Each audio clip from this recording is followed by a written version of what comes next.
It is the dream of every girl to have a fairy tale wedding like one right out of the Disney. Hundreds of people, lavish decorations, a handsome prince, and a budget as high as the castle they would get married.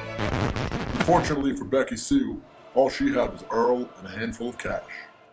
Becky, having won Miss El Paso 2 years in a row, had an ego the size of Texas itself and wasn't going to let these few minor details get in the way of her perfect wedding. She was on a warpath to make sure everything went exactly her way and wasn't afraid to show it. Through the classified section of the local newspaper, she found some raggedy, underqualified group of men to set up her wedding.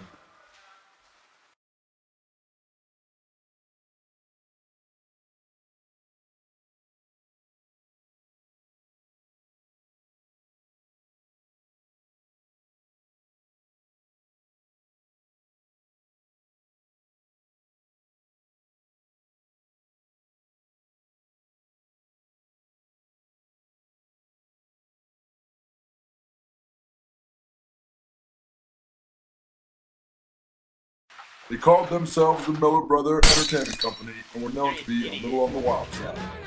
The irony in their name was that Miller was exactly what the boys trained, on and off the job. With bitchy bridezilla Becca barking orders left and right, the boys kept their comments between each other and retreated to washing down a couple tall boys of their coincidentally named beverage. When the time came, Diego, the smallest of the three brothers, was voted to hang up the heavy chandelier. They gave him a hand-me-down ladder, and away he climbed. While Bobby was out getting some much-needed grub for them, Fred was in charge of holding the legs of the ladder so their dear brother would be safe at the top. Diego pulled the rope over the bar and began to pull up the chandelier till it was the right height. Earl, stop flirting with my maid of honor! Stop it! Go, separate! Go away! Go away! Separate! God, you're finally doing something. Higher!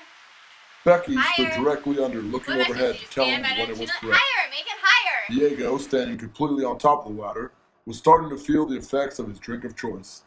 He lost his sense of balance, dropped the rope, and plummeted head first, 8 feet to the ground, cracking his skull open.